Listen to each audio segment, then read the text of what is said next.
Bago tayo magsimula mga kabayan, gusto ko magpasalamat sa sobrang daming umorder ng merch natin. Grabe, yung buy two get one free, talagang pinakyaw ng iba nating mga kabayan. Pero may mga natira pa naman. Yung mga umorder kahapon, napadala na namin kaagad ngayon kaya expect 2 to 3 days nandyan na yan sa inyo. Para sa mga gustong humabol sa ating promo, nandyan ang link ng ating Facebook, TikTok Shop, or Shopee. Nariyan sa comment section. Mag-add to cart lang kayo ng 2 damit, tapos i-message nyo sa akin kung ano ang gusto nyong free. Ulitin ko, buy two, get one free. Ang Salvame t-shirt at JD t-shirt. Para sa mga interesado, nariyan ang link sa comment section.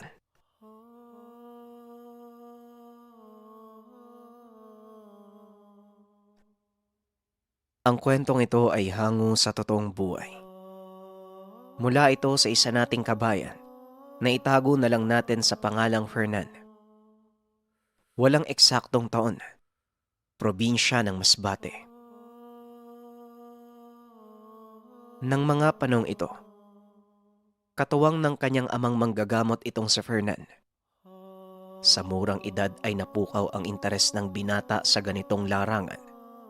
Dahil na rin sa kausayan ng ama, na itago na lang natin sa pangalang Mang Julio.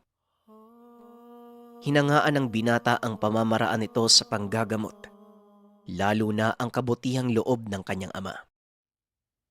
Ni minsan ay hindi ito naningil at hindi tumanggi sa kahit sino mang lumalapit sa kanya. Isa sa mga naging pasyente ng ama ni Fernan ay ang asawa ng mismong alkalde ng kanilang bayan. Isang umaga, habang naghahanda ang mag-ama ng kanilang mga kagamitan, huminto sa harapan ng tahanan ang isang magarang sasakyan. Dali-dali naman itong sinalubong ni Fernan.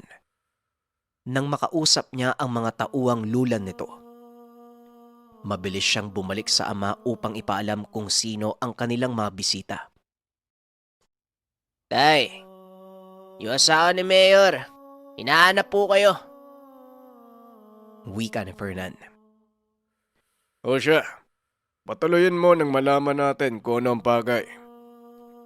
Tugon ni Mang Julio. Agad namang bumalik sa kotse si Fernan upang iparating ang mensahe. Marahang ibinaba ng mga tauhan ng ginang. Nakasakay na ito sa wheelchair. May takip ang muka.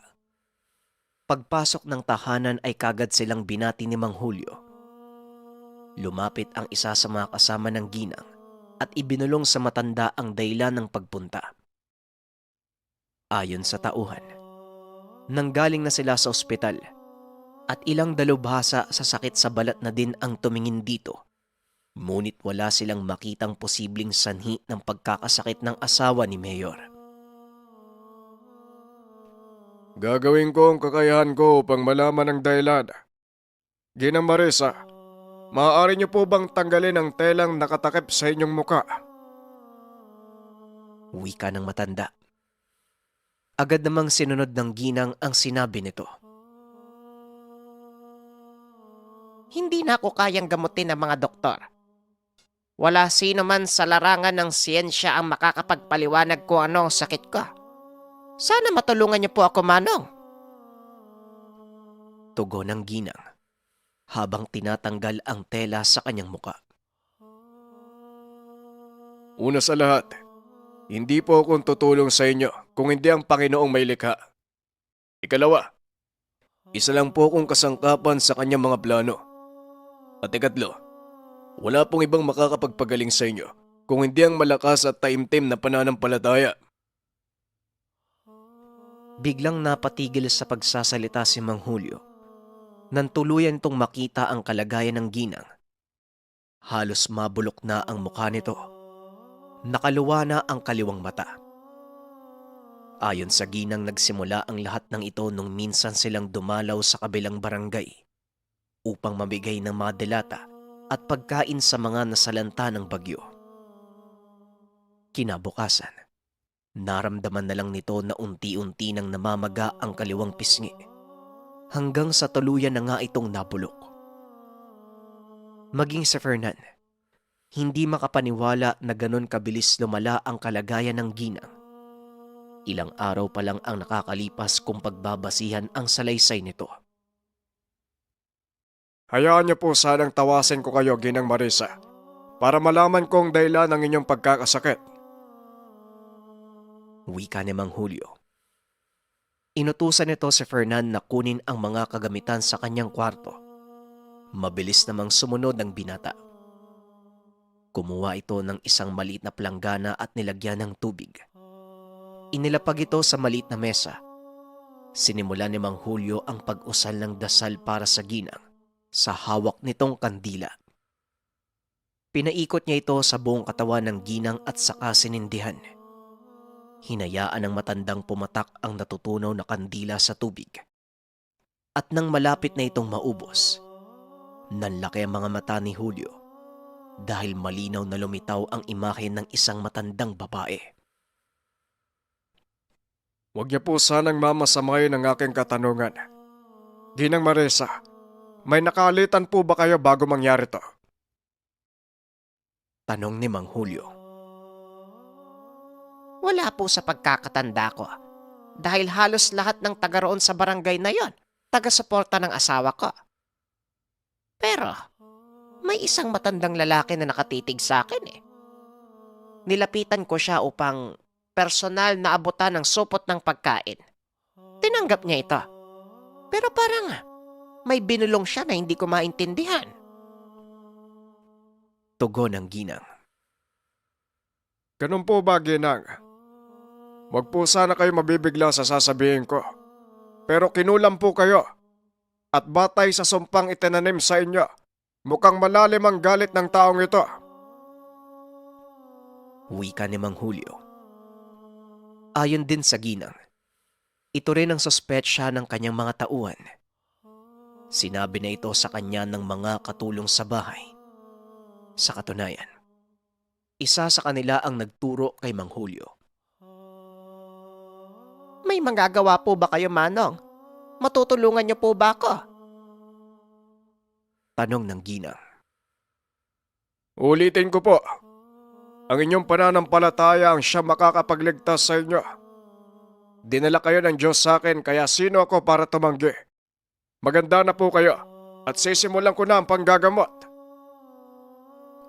Tugon ni Mang Julio. Matapos ay tumayo ito. Humarap sa altar. Sumunod naman si Fernan. Sabay na nagdasalang mag-ama. Matapos ang pagdarasal, sinimula ni Mang Julio ang panggagamot sa pamamagitan ng pag-ihip ng proteksyon sa ginang. Naglabas ng maliit na itim na kahoy si Mang Julio mula sa bulsa. Muling nag-ihip ng kung anong dasal sa ginang. Ilang sandali lang ay bigla itong nawalan ng malay. Nataranta ang mga kasama nito, ngunit pinakalma sila ni Fernan. Huminahon lang po tayo. Sinisimula na ni tatay na tawagin yung kaluluwa ng mangkukulam. Pinapasaniban niya yung katawan ng ginang. Kalma! Muling nagsipag-upuan ang mga tauhan. Pinanood ang susunod na gagawin ng matanda. Inilapat ni Mang Julio ang kamay sa noo ng ginang at nagsimulang mag-usal. Ilang minuto lang ang nakalipas. Bigla itong nagkamalay. Magsalita ka! Anong pangalan mo? Tanong ni Mang Julio. Nagtayuan ang mga tauhan ng ginang dahil bigla itong nagsalita. Iba ang boses na lumalabas sa bibig nito. Hindi mo na kailangan malaman ang pangalan ko. Sino ka sa palagay mo para tanungin ako ng ganyan? Yan ang hirap sa inyo. Hindi nyo kinikilala ang mga nakakabangga nyo sa oras na gumawa kayo ng kabulastugan. Isang bagay lang ang sasabihin ko. Lingkod ako ng Diyos. Ako ang papatay sa iyo sa oras na magkamali ka ng kasagutan. Sa palagay mo, matatakot mo ko ng ganyang mga salita? Hindi pa'y pinapanganak ang taong tatalo sa akin. Oo, tama ka. Hindi pa ipinapanganak ang tao. Pero ang espiritu, matagal nang namumuhay sa mundong ito. Pag-uusap ng dalawa. Napahiyaw ang ginang nang biglang ilapat ni Mang Julio ang hawak niyang kahoy sa daliri nito. Itigil mo yan. Nasusunog ako. Tama na! Wika ng sanib. Tinanggal ng matanda ang kahoy at muling kumalma ang ginang. Ngayon, magsasalita ka na ba? O gusto mong pahirapan pa kita? Wika ni Mang Julio habang inilalahad ang kamay nito kay Fernan. Agad namang inabot ng binata ang libretang hawak. Nakatitig ito sa mga pahina. Nababasa ni Fernan ang mga nakasulat. Nanlaki ang mga mata nito dahil orasyon ng kidlat ni Metatron ang nakasulat sa pahina. Hindi po ba magiging delikado sa pasyente ang kidlat, tay? Tanong ni Fernan. Hindi maapektuhan ng orasyon ang katawan ng pasyente. Tanging ang kaluluwang pinatutungkulan mo ang tatama ng tigalpo. Tugon ni Mang Julio. Matapos nitong usalin ang orasyon, muling nagtanong si Mang Julio. O ano, magmapatigas ka pa din ba? O baka gusto mong tuluyan na lang kita? Tumawa ng malakas ang nakasanib. Ngunit bigla ding natigilan nang ilapat ni Mang Julio ang hawak na kahoy sa daliri ng pasyente. Tama na. Magsasalita na ako. Aaminin ko na. Madali ka naman palang kausap eh. O sige, magsalita ka. Ano ang dahilan mo sa pagkulam sa ginang na ito? Napagutusan lang ako. Hindi ako ang may kagustuhan nito.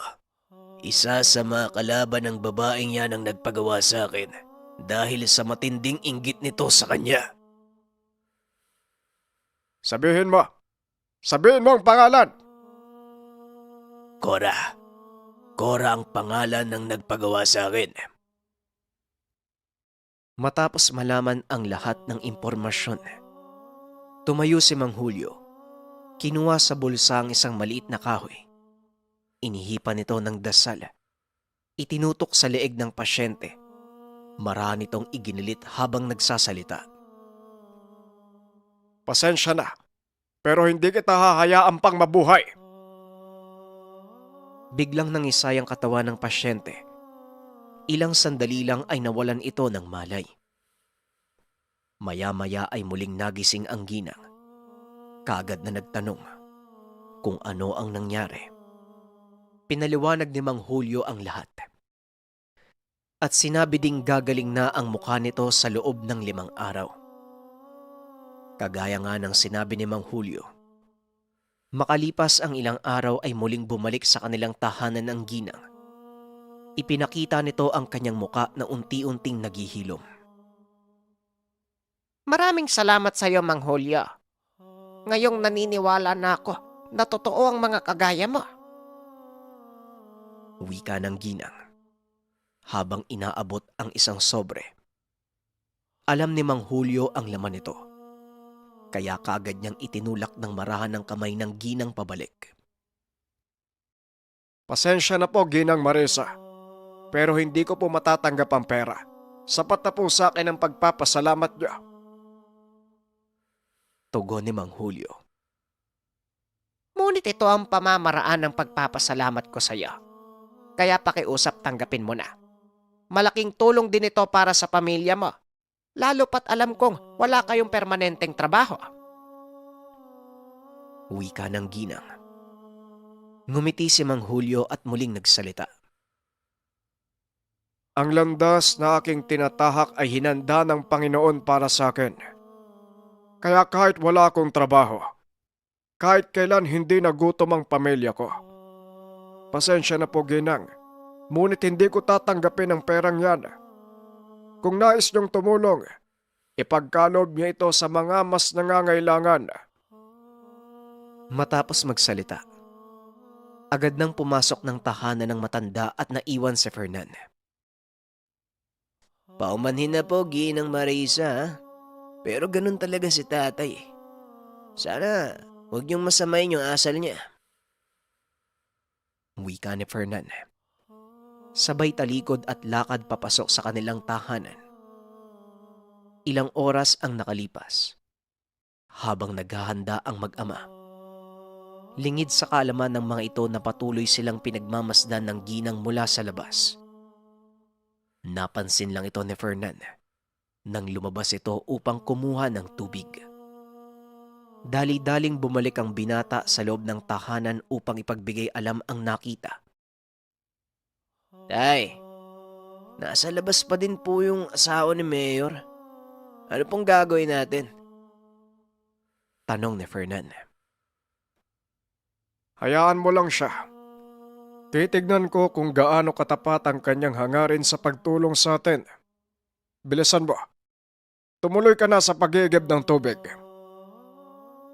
Utos ni Mang Julio. Dali-dali namang lumabas si Fernan upang sundin ang utos ng ama. Dinaanan lang nito ang ginang habang pinapayungan ng mga tauhan. Inabot ng dilim ang binata sa pag-igib dahil napakaraming tao sa balon ng pinagkukunan. At nang dumating ito sa kanilang tahanan, naroon pa din ang asawa ng alkalde. Tay, nandun pa din sa labas si Ginang Marisa. Oh. Mas mabuti po sigurong labasin nyo na. Kausapin nyo. Kuwawa naman po eh. Wika ni Fernan. Lumabas ng tahanan si Mang Julio. Sinundan naman ito ni Fernan. Pagdating sa labas ay hinarap ng matanda ang ginang. Ginang Marisa, matanong ko po kayo. Bakit ganun na lang ang determinasyon niyong tumulong sa akin? Tanong ni Mang Julio. Bihira ang taong kagaya mo, Mang Julio. Aaminin ko. Pinahanga mo ko sa taglay mong prinsipyo. Minsan lang akong makasalamuhan ng taong kagaya mo. Kaya hayaan mo na akong tumulong kahit sa maliit na paraan. Ituring mo na din na kawang gawa ang gagawin ko. Tugon ng ginang. Tumangulang si Mang Julio at muling nagsalita. Kung sa bagay, kakailanganin ko ng maliit na kubong magsisilbing lilim na mga pasyente kong nag-aantay sa araw ng gamutan. Sige, papasok na ho ako. Magagabi na. Wika ni Mang Julio. Napangiti naman ang ginang sa itinugon ni Mang Julio. Kung ganon, magkikita pa tayo sa susunod na araw, Mang Julio. Sa ngayon, paalam na ho muna. Matapos ng pag-uusap, kagad na namaalam ang ginang. Kinabukasan nagising si Fernan sa ingay ng mga nagbabagsakang kawayan. Dali-dali itong bumangon upang tignan ang nangyayari sa labas ng tahanan. Pupungas-pungas na lumabas ang binata. Nanlaki ang mga mata nang makita ang truck na nagbababa ng mga kawayan, pawid at ilang peraso ng kahoy. Maya-maya pa, nakita ni Fernan ang sasakyan ni Ginang Marisa kasama ang ilang mga kalalakian. May dalang mga kagamitan sa pagkakarpintero ang mga ito. Magandang umaga po, Ginang Marisa. Para saan po ang mga to? Tanong ni Fernan. Agad namang sinabi ng ginang na ito ang ambag niya sa pagkakawang gawa ni Mang Julio. Samantalang si Mang Julio naman, nakadungaw lang sa bintana habang nakangiti sa ginang. At dahil sa pagpapagaling ni Mang Julio sa asawa ng alkalde, lalong naging matunog ang kanyang pangalan sa buong bayan. Maging sa mga karatig pook, halos mapuno ang kanilang bakuran araw-araw. Bagay na kinainggitan ng isa sa kakilalang manggagamot. Itago na lang natin sa pangalang Mang Elias. Minsang napadaan ng matanda sa bahay ni Mang Julio at nakita ang napakaraming tao. Hindi ito nagdalawang isip na pumasok upang makiisyoso. Pagdating sa loob ng bakuran, nakita ni Mang Elias ang nagkalat na pera sa lupa, maging ang sari-saring gulay at prutas na idinudulot ng kanilang mga pasyente. Diretsyong pumasok ang matanda sa loob ng tahanan ni Mang Julio. Nakitang abala ito sa panggagamot. Napalingon naman si Fernan nang mapansin si Mang Elias. Magandang hapon po, Mang Elias. Pasensya na po kayo ah. Abala po yung tatay ko eh. Ano pong may tutulong namin sa'yo? Tanong ni Fernan. Wala naman. Nagulat lang ako sa biglaang pagdami ng pasyente niyo. Kamakailan lang. Halos nabibilang ko sa kamay ang mga taong nagpapagamot sa inyo. Tugon ng matanda. Ramdam ni Fernan ang inggit nito.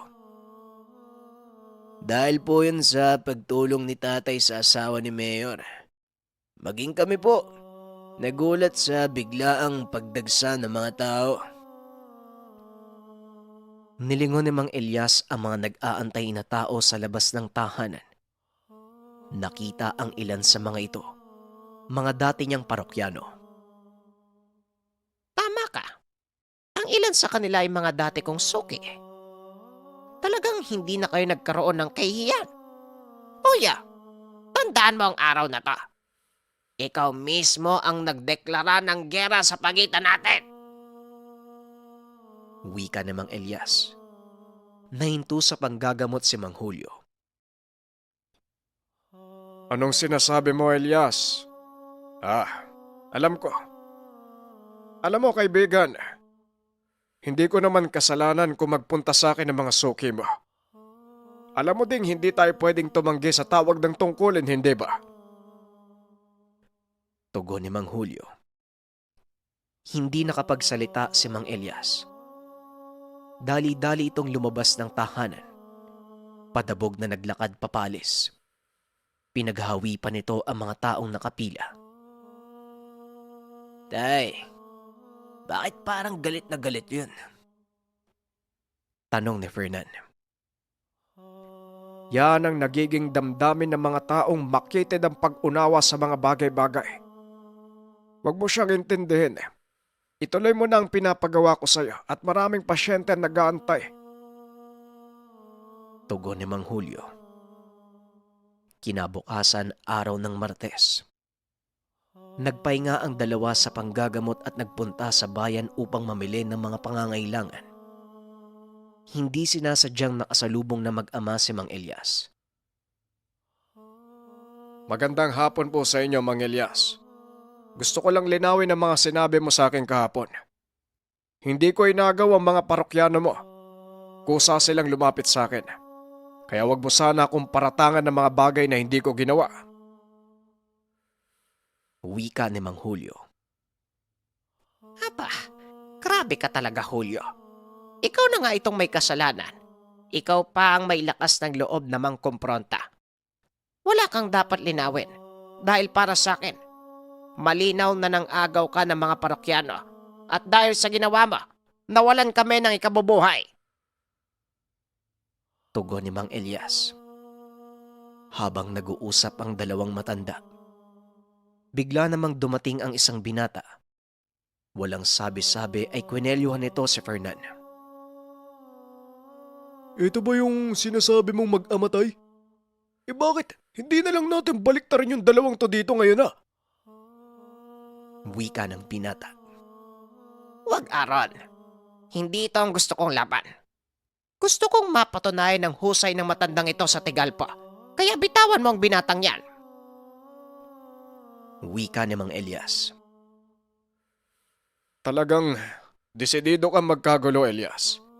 Pero pasensya ka na dahil hindi kita papatulan kahit anong mangyari. Wika ni Mang Julio. At kaagad nang tumalikod.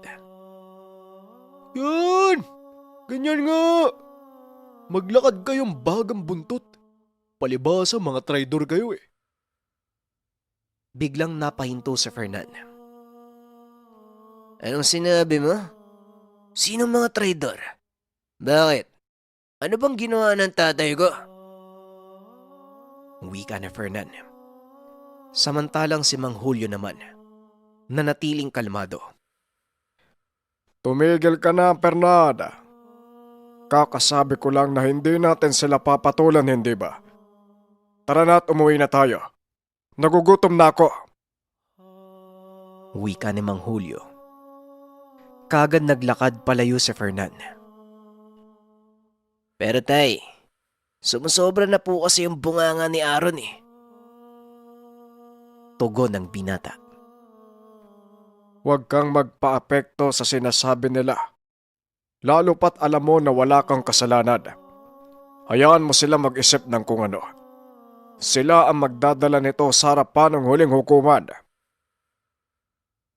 Wika ni Mang Julio. Ngunit hindi mapakali si Fernan sa nangyari. Lalo pa at alam niyang wala naman silang ginawang masama. Pero tay, hindi naman yata tama yung ginawa nila sa atin. Ano? Hayaan mo na lang silang bastusin tayo sa harapan ng maraming tao. Mataas ang tingin sa'yo ng mga kababayan natin. Tinitigan ni Mang Julio ang binata at muling nagsalita. Oo, hindi makatarungan ang ginawa nila. Pero hindi rin ibig sabihin na kailangan mong ibalik sa kanila kung ano man ang ginawa sa'yo. Tandaan mo mga aral ng banal na kasulatan. Anak, ito ang pinakaugat ng ating pagkatao bilang lingkod ng Diyos dito sa lupa. Muling wika ni Mang Julio. Palagi nitong pinapaalala sa anak ang aral na nagmula sa Diyos Ama. Ang pagpapakumbaba, ang pagpapaubaya. Ngunit bilang baguhan sa larangan ng panggagamot, hindi maiwasan ni Fernan ang sumuway sa mga alituntunin. Lubos naman itong naunawaan ng ama. Dahil na din sa wala pa sa sapat na gulang ang pag-iisip ni Fernan. Pero habang naglalakad pa uwi, napansin ng binata ang malaking kumpol ng mga halamang kawig ng gabi. Kung tawagin ito sa kanila ay palawan. Malapad ang dahon na umaabot sa mahigit 3 talampakan. Tumataas din ito ng hanggang 5 metro at kadalasang makikita sa paligid ng isang bukal. Alam mo tay, matagal ko nang napapansin yung mga halaman na yan. Simula bata pa ako parang hindi sila namamatay. Saka sa tuwing dumadaan ako dito, parang may tumatawag sa akin eh. Napalingon si Mang Julio nang marinig ito. Naalala ng matanda na ni isang gamit ay walang tangan si Fernan. Maliban na lang sa mga buhay na salitang itinuturo nito sa binata. Alam mo, Fernanda, may mga nakapagsabi. Meron daw mutya ang Palawan. Yung yumao kong ama ang nagkwento sa akin. Pero ni minsan, hindi ko sinubukang hanapin. Wika ni Mang Julio. Mutya tay? Akala ko mga buhay na salita lang ang ginagamit at pinaniniwalaan mo. Tanong ni Fernan. Oo, tama ka.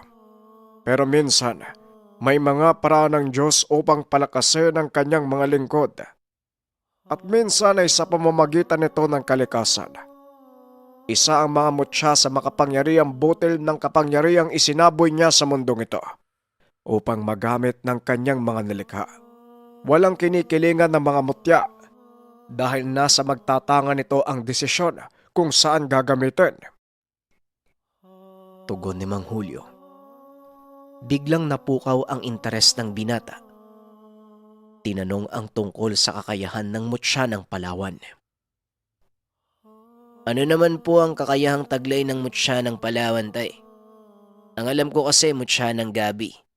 Kapag nagtangan ka nito, hindi ka mababasa ng ulan. At lalo ka pang lalakas kapag malapit ka sa tubig. Nagbibigay din ito ng kabal. At ang sabi pa ni Tio Rosing, pwede mo din daw magamit ang mutya ng gabi pang-akit ng mga babae. Wika ni Fernan. Puro ka talaga kalokohan. Huwag kang magpapaniwala doon sa tsuhin mong yon. Ang mutya ng Palawan ay sinasabing may kakayahang magbigay ng kakaibang lakas. haba ng buhay. Maihahalin tulad ito sa mutya ng palos. Ngunit ang pinagkaiba naman nila, sa oras na masugatan ng may tanga nito, kusang bumabalik sa may gawa ng pinsala ang ginawa niya. Nanlaki ang mga mata ni Fernan sa narinig. Tila nagkaroon ng interes sa sinasabing mutya. Sakto naman ng mga sandaling iyon. Papalapit na ang mahal na araw. Naghahanda na ang mag-ama upang magkonsagra ng kanilang mga kagamitan. Alam ni Fernan na mabisa ang mutya kung makakalap mo ito sa mismong Biyernes Santo. Dahil ito ang panahong walang nagbabantay sa mga elemento at ito din ang tanging pagkakataon na lumalabas ang mga butil ng liwanag. Nang sumunod na linggo, hindi muna tumanggap ng pasyente ang mag-ama. Salip ay itinuon nila ang atensyon sa paglilinis ng katawan at pagkonsagra ng mga gamit. Huwebes Santo. Nagpaalam si Fernan na pupunta sa kanyang tiyuhin na itago na lang natin sa pangalang Rosing. Pumayag naman si Mang Julio dahil nakaugalian na ng binatang sumama sa pamamanata ng tiyuhin. Kadalasang umaakyat ng kabundukan ang dalawa upang doon magdasal. Ngunit walang kamalay-malay ang matanda na sa pagkakataong iyon. Iba ang pakay ni Fernan. Pagdating nito sa tahanan ng tiyuhin, hindi na ito nagsayang pa ng oras. Paalis na kasi si Rosing ng mga sandaling iyon. Uncle, pwede bang hindi muna ako sumama sa'yo? May ibang pakay ako eh. Wika ni Fernan. At ano ang pakay mo, Aber? Ngayon lang kita narinig na naging interesado sa ibang bagay. Paano ang pamamanata mo? Tanong ni Rosing. Alam mo kasi, Uncle, may nabanggit si tatay tungkol sa isang mutya. Gusto ko sanang makuha yun eh. Nanlaki ang mga mata ni Rosing sa sinabi ng binata. Mutya, alam ba ito ng tatay mo? Baka pati ako malintikan. Tanong ni Rosing. Hindi po, Uncle eh. Hindi naman malalaman ni tatay. Basta wag ka lang magsasabi sa kanya. Pakiusap ni Fernan. Naintriga ang tiyuhin sa biglang pagbabago ng pamangkin. Kaya hindi niya ito tinantanan ng kakatanong hanggang sasabihin ng binata ang lahat. Sandali lang. Anong mutya ba ang balak mong kunin? Tanong ni Rosing habang humihigop ng kape. Mutya po ng Palawan, Uncle. Wika ni Fernan.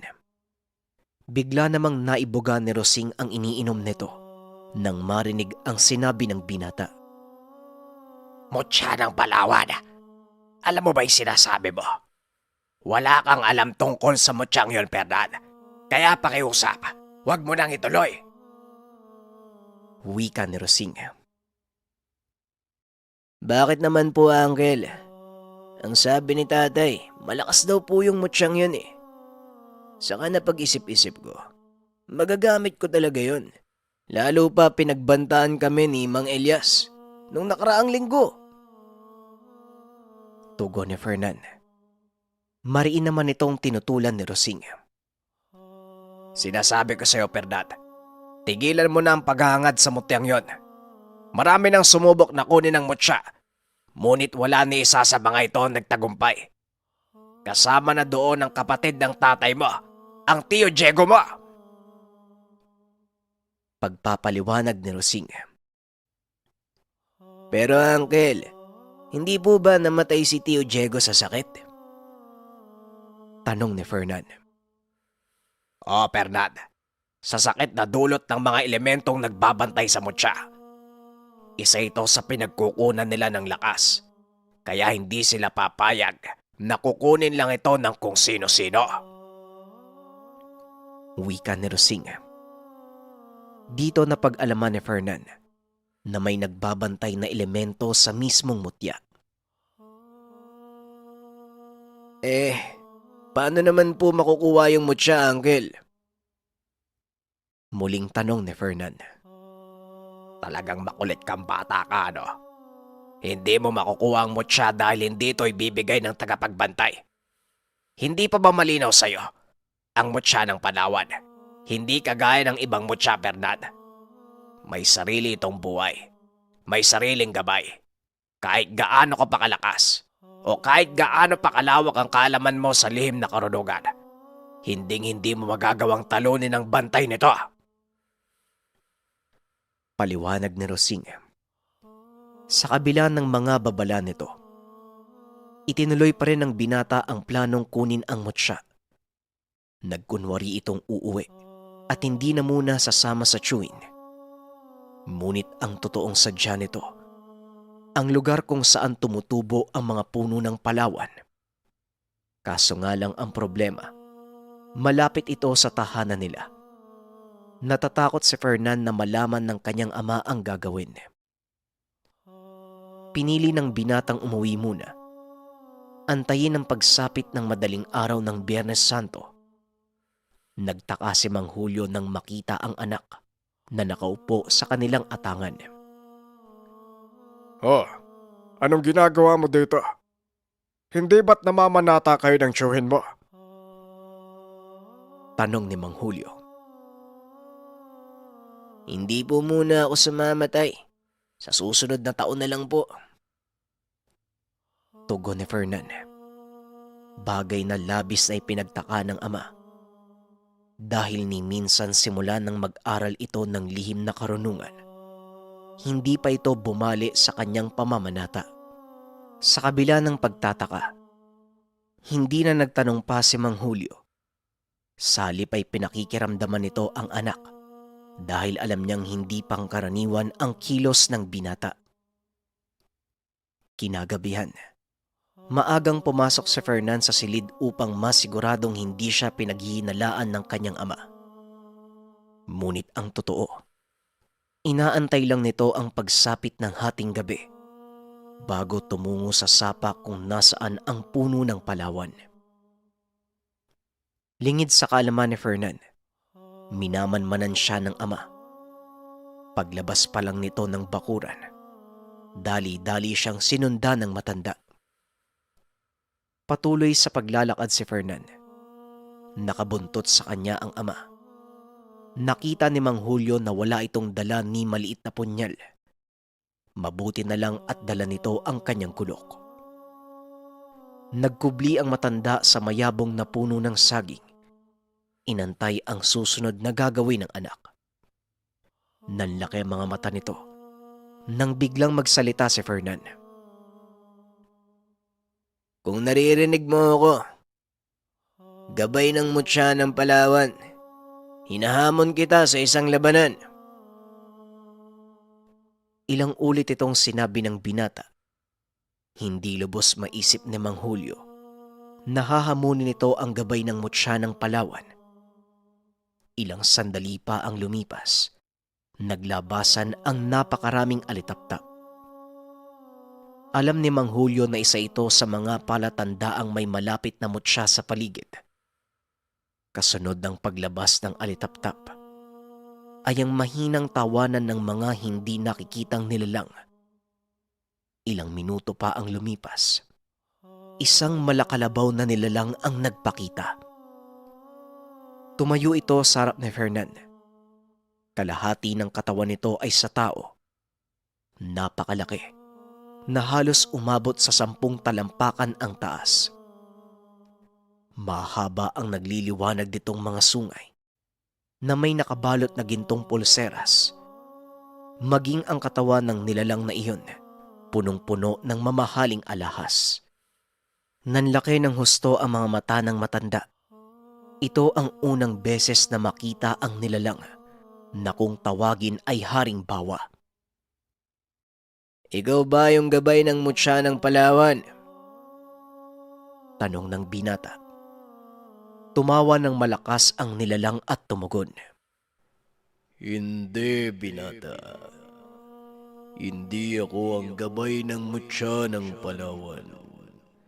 Sabihin mo sa akin, anong kailangan mo sa gabay? Tanong ng Haring Bawa. Hinahamon ko siya sa isang labanan. Tumawa ng malakas ang Haring Bawa.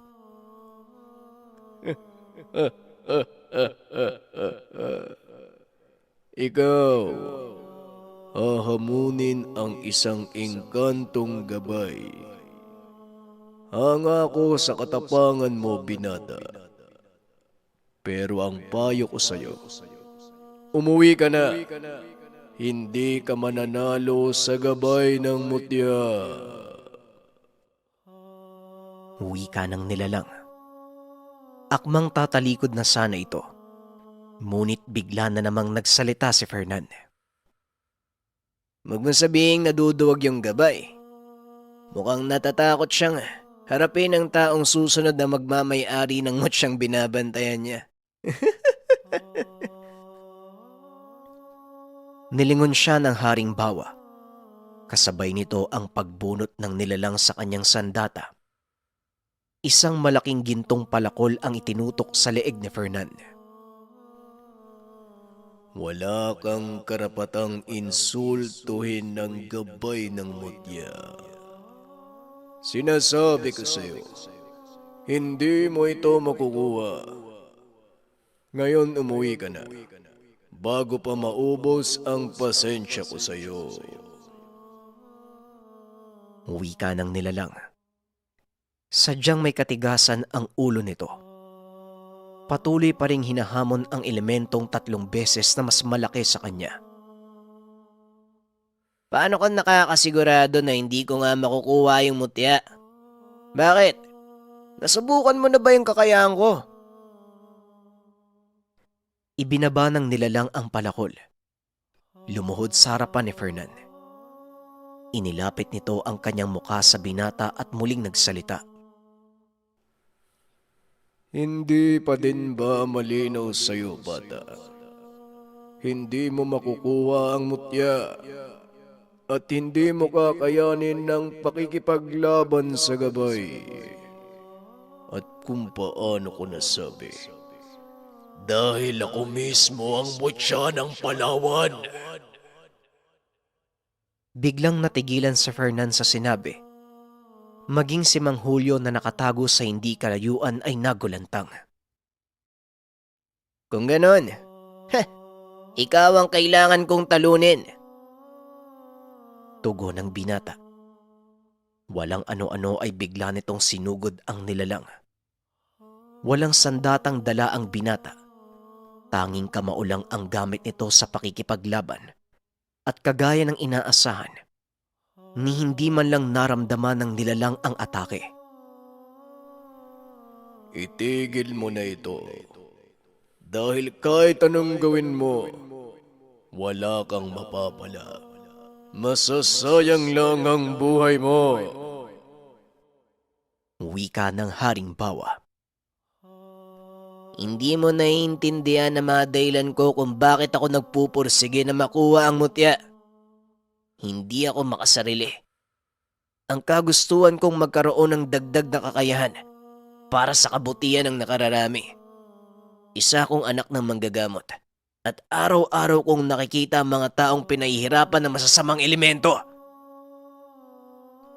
Tugon ng binata. Biglang napukaw ang atensyon ng Haring Bawa. Piniling pakinggan ang mga dahilan ni Fernan. Ibinaba nito ang malaking palakol. Naupo sa isang tumbang puno. Naglabas ng tabako at sinindihan. Mahaba pa ang gabi. Sige, ipaliwanag mo ang dahilan sa akin. Baka sakaling maniwala ako. Naupo si Fernan sa tabi ng nilalang at panandalian nitong nanahimik. Huminga ng malalim at nagsimulang magkwento. Simula nung bata pa ako, nakita ko na kung gaano kadeterminado ang aking ama sa pagtulong sa iba. Kaya nagpa siya akong sundan ng yapak niya bilang manggagamot. Naging mahirap para sa akin ang lahat, lalo pat Wala pa ako sa hustong gulang na mapanong yun. Tugon ni Fernan. Patuloy namang nakinig ang elemento sa kanyang kwento. Hindi nito namalayan. Unti-unti nang dumarami ang mga nilalang na nakapaligid sa kanila. Maging si Mang Julio, hindi makapaniwalang makukuha ni Fernan ang loob ng mailap na haring bawa. Sige, binata. Ituloy mo ang kwento. Tamang-tama. Nandito na ang aking sakop mula sa iba't ibang lahi ng mga engkanto. Wika ng bawa. Ramdam ni Fernan ang kakaibang kabaitan ng nilalang. Taliwas ito sa panlabas niyang anyo. Tinuloy ng binata ang pagpapaliwanag at ayon pa dito, nakita niya kung paanong magdusa ang mga walang kamalay-malay na tao sa kamay ng mga aswang, mangkukulam, mambabarang, at maging ng mga masasamang elemento. Si tatay, alam kong hindi rin magtatagal manghihina na siya. Oo nga, malakas ang aking pandama pero kahit ganon, mortal pa rin ang kanyang katawan. Kaya ako nagpupursige na kunin ang mutya ng Palawan dahil sa kanya. Gusto kong ituloy ang sinimula ng aking ama. Napangiti ang haring bawa dahil sa mga sinabi ni Fernan. Tumayo ito at dinampot ang palakol. Biglang itinutok sa leeg ng binata. Ni hindi man lang kumurap si Fernan. Patuloy lang itong nakatitig sa mata ng napakalaking nilalang. Pinahanga mo ko, binata. Maaari ko bang malaman ng pangalan mo? Napatayo sa kinauupuan si Fernan dahil alam niya ang ibig sabihin ng pagtatanong ng nilalang sa kanyang pangalan. Ako po si Fernan. Tumango ang haring bawa. Inihagis palayo ang kanyang palakol. Bumaon ito sa malaking puno, malapit sa pinagtataguan ni Mang Julio. Kung talagang desidido ka, bunutin mo sa pamamagitan ng isang kamay ang palakol na yan. Kung magagawa mo ito, nangangahulugan na malinis ang iyong hangarin. Dahil ang sandatang yan, hindi sumusunod sa mga nilalang na may masamang pakay. Tumango si Fernan bilang tugon. Sa pagkakataon din iyon, abot langit ang dasal ni Mang Julio para sa anak. Dahil ang bahagi ng pagsubok na ito, ang dahilan ng kamatayan ng kanyang nakababatang kapatid na si Diego. Nang makalapit na si Fernan sa palakol, agad niya itong hinawakan ng kanang kamay. Ipinikit ang mga mata, taimtim na nagdasal. Amang may likha, ako po ay sumasama sa inyo. Kung ito po ang inyong kalooban, naway masunod ito ng naaayon sa inyong nais. Matapos magdasal ng binata, walang kahirap-hirap niyang binunot ang napakalaking palakol mula sa pinagbaunan nito.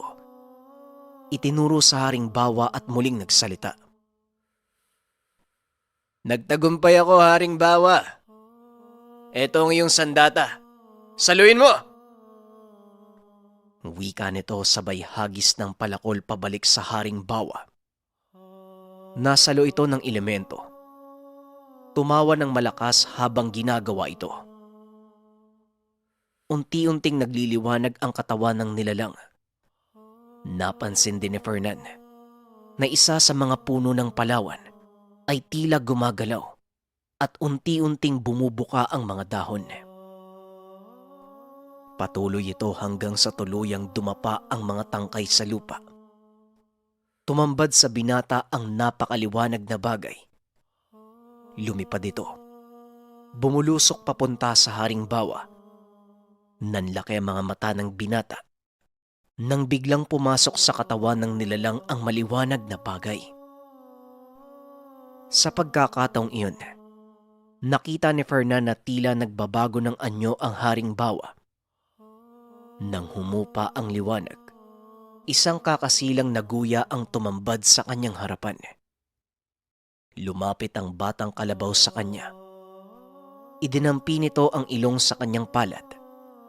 Walang ano-ano ay narinig ng binata ang boses ng Haring Bawa.